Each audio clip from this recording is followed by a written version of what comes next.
here we go. Hey guys, what's going on? So this is the day I've been waiting a long time for. This is, in my book, what I consider a grail boot.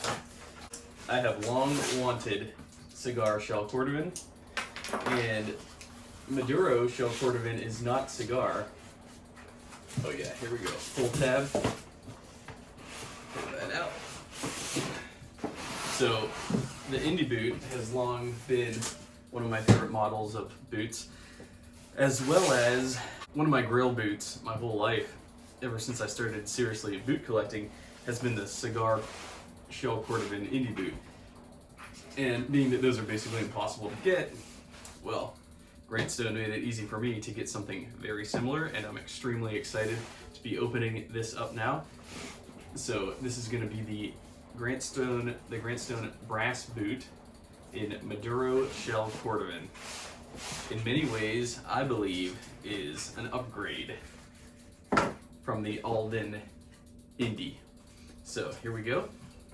PM. I think this is Parker. PM. All right. Without further ado, oh nice. They already wrapped them up in the boot bags already. I can smell that shell.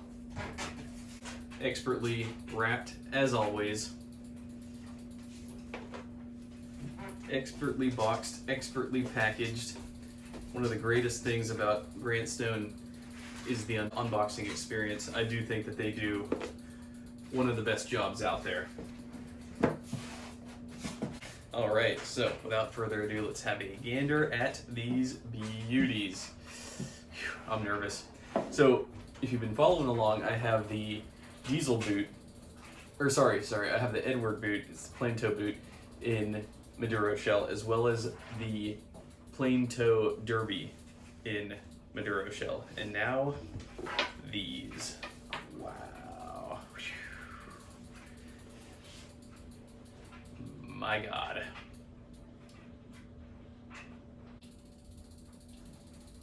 That's just breathtaking. We've got the Lug Commando sole on this one. This is really, for all intents and purposes, the Grail badass boot right here. That's just stunning. So I'm thinking about maybe using these in the stitched down patina Thunderdome, which I believe starts in October. It's between these, though I probably, let's see, what month is it now? It's June, July, October. I don't think I can wait 3 months to start wearing these.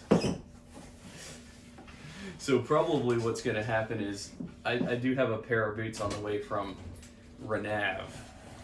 They're a pair of natural crust shell cordovan jodhpur type boots, engineer type boots. And those might be the ones that I enter in for the stitched down patina Thunderdome, but I'm not sure. Wow, these are just too much. These are too much to even process right now. Whew.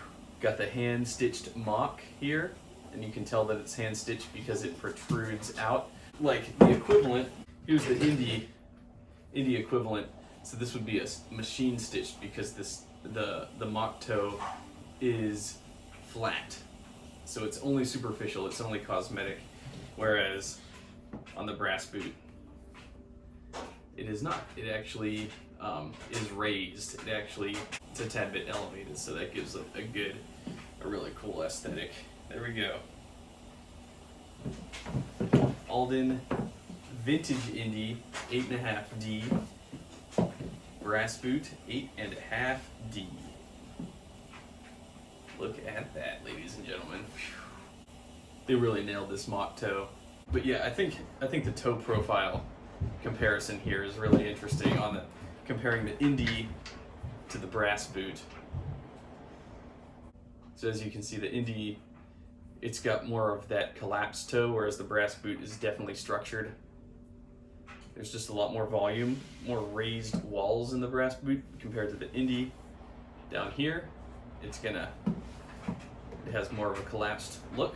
Comparing the Grantstone to the Aldens, what I like about Grantstone is they're not afraid to lean into these thicker, heavier eyelets, which allow for a thicker lace like the rawhide lace.